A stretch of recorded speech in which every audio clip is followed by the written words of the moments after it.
Ce qui détruit le plus de carrières sportives, ce n'est ni le talent, ni l'entraînement, ni même la volonté. C'est la comparaison. Parce qu'elle te vole ta confiance, elle te met un stress inutile et elle te fait douter sur ta valeur, alors qu'au fond de toi, tu sais que tu as largement le niveau. Et dans cette vidéo, je vais te montrer pourquoi tu te compares aux autres et surtout comment t'en libérer pour performer sereinement le jour de tes compétitions. Je m'appelle Timothy Sionville, je suis champion de France de karting et moi aussi j'ai connu ces moments où tu te sens nul, tu te sens pas à la hauteur, où tu as peur de décevoir tes proches. Et ça m'a coûté énormément de victoires. C'est ce qui m'a poussé derrière à me former dans les meilleures écoles de coaching pour comprendre comment un athlète peut exceller en utilisant ce qu'il a de plus puissant, son cerveau. Donc la première chose à comprendre, c'est que tout le monde s'en fout de toi. Je sais que c'est direct, mais c'est la réalité. Tu te compares parce que tu as l'illusion que les autres te regardent, t'analysent, te jugent constamment. Mais en réalité, chaque être humain est beaucoup trop occupé par ses propres objectifs, par ses propres peurs, par ses propres rêves pour se concentrer sur toi. Et ça, je l'ai compris lors d'un séminaire, c'était il y a 3 ans au séminaire Destination Réussite de Max Piccinini. D'ailleurs, je te recommande vivement de le faire une fois dans ta vie. Et en fait, dès le début, il nous demande de se lever et de danser pour faire monter l'énergie dans le corps. Et à ce moment-là, j'étais comme bloqué, tu vois, paralysé à l'idée de danser parce que j'avais des pensées du style « Qu'est-ce qu'ils vont penser de moi? Est-ce que je vais paraître ridicule aux yeux des autres ?» Puis à un moment donné, j'ai pris le temps de regarder autour de moi et j'ai réalisé un truc. Personne ne me regardait. Tout le monde n'en avait rien à foutre de moi. Les gens étaient concentrés sur eux. Et ce jour-là, tout a basculé. C'est même devenu un mantra chez moi. Les gens n'en ont rien à foutre de moi. Et le problème, c'est qu'on vit dans un monde rempli de mythos, rempli de fantasmes. Tu sais, on voit des influenceurs à Dubaï qui te vendent « Ouais, bosse 2 heures par jour et gagne 10 000 € par mois ». On voit des athlètes montrer uniquement leurs meilleurs moments. Mais ça, c'est 2% de leur vie. Les doutes, les galères, les baisses de motivation, ça fait partie des 98% restants. Mais ça, tu ne les vois pas. Résultat, tu ne te compares pas à des gens réels, tu te compares à un mirage, à une version fantasmée qui n'existe même pas. Et c'est là que la comparaison devient toxique, parce que si tu te compares sur des métriques qui sont objectives, d'égal à égal, oui c'est douloureux, mais à la fois j'ai envie de te dire c'est le jeu. Par contre, quand tu te compares à une personne imaginaire, forcément ton estime elle est détruite et tu finis par croire que tu es nul, pas assez ceci, pas assez cela, cassé, pas comme les autres. Alors rappelle-toi toujours, compare-toi à ce qui est vraiment comparable. Et si tu veux vraiment te comparer, compare-toi sur l'entièreté de la personne et non pas 2% de sa vie. Et si t'en as marre de te comparer, de perdre confiance et de saboter tes performances en compétition, tu peux réserver un appel stratégique 100% gratuit avec moi où pendant 20 minutes, on analyse ensemble ce qui te bloque mentalement et on voit comment t'en libérer pour performer à ton vrai niveau. Le lien est juste en dessous dans la description. Mon deuxième point, c'est que si tu te compares autant, c'est parce que tu es addict à la validation et que tu veux fuir à tout prix l'échec, le rejet ou le jugement des autres. Et c'est humain, j'ai envie de te dire. On a tous une part de nous qui aime être reconnu, aimé, validé par les autres. Mais plus tu cherches cette validation extérieure, plus tu deviens sensible au regard des autres. Et là, tu tombes dans un cercle vicieux parce que tu regardes les autres pour te rassurer toi-même, pour vérifier si tu es assez bon, mais dans un but d'éviter l'échec, éviter les erreurs, éviter la critique.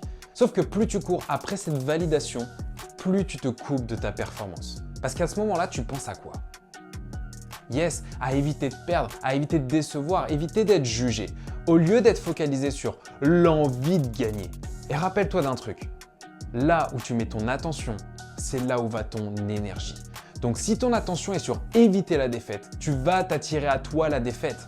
Et paradoxalement, ce qui a tout changé pour moi, c'est le jour où j'ai appris à voir la beauté dans l'échec, à voir la beauté dans la critique. Simplement parce que je suis devenu neutre face à ça. Et à ce moment-là, bizarrement, la comparaison aux autres a commencé à disparaître. Pourquoi?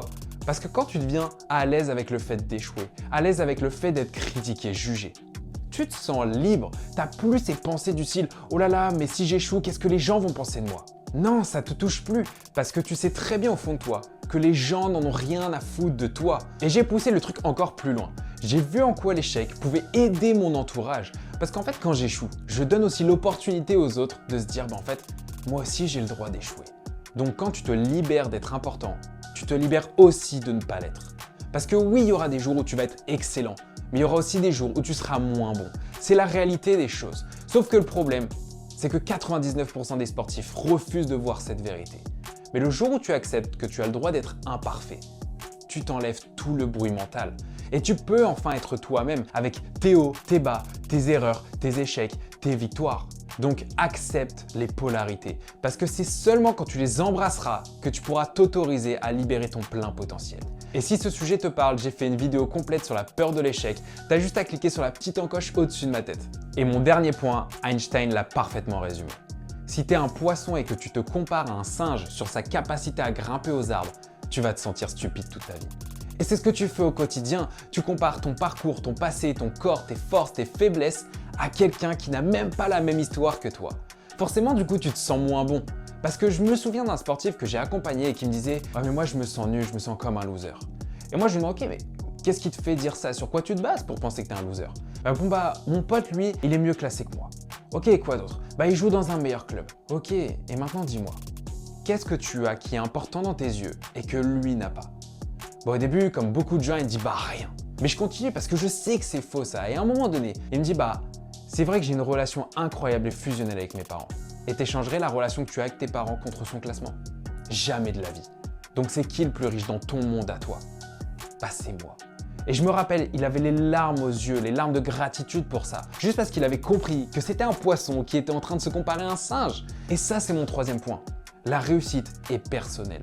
Tu n'es pas fait pour être une copie de Cristiano Ronaldo, de Nadal ou de Michael Jordan. Ronaldo aurait échoué s'il avait essayé de jouer comme Messi. Et inversement, Messi aurait échoué s'il avait voulu jouer comme Ronaldo. Donc ils ont accepté leur unicité. Ils ont joué avec leurs forces et leurs faiblesses. Ils ont mis leur qualité au service de leur équipe, au lieu d'essayer d'être quelqu'un d'autre et de poser un masque sur le terrain. Donc toi aussi, va honorer ton propre style. Va faire parler tes forces, tes qualités, ton identité, ton histoire. Parce que tu ne peux pas perdre quand tu joues et que tu es dans ta catégorie. Et n'oublie pas, si tu veux arrêter de te comparer et performer en compétition, tu peux bénéficier d'un appel stratégique 100% gratuit avec moi. Le lien est dans la description. Donc retiens ça. Le jour où tu joues pour exprimer qui tu es et pas qui tu penses devoir être aux yeux des autres, tu libères ton plein potentiel. Parce qu'un sportif qui se sert de la comparaison à son avantage, c'est un sportif qui est libre. Libre de jouer avec ses forces, libre d'assumer son unicité au monde.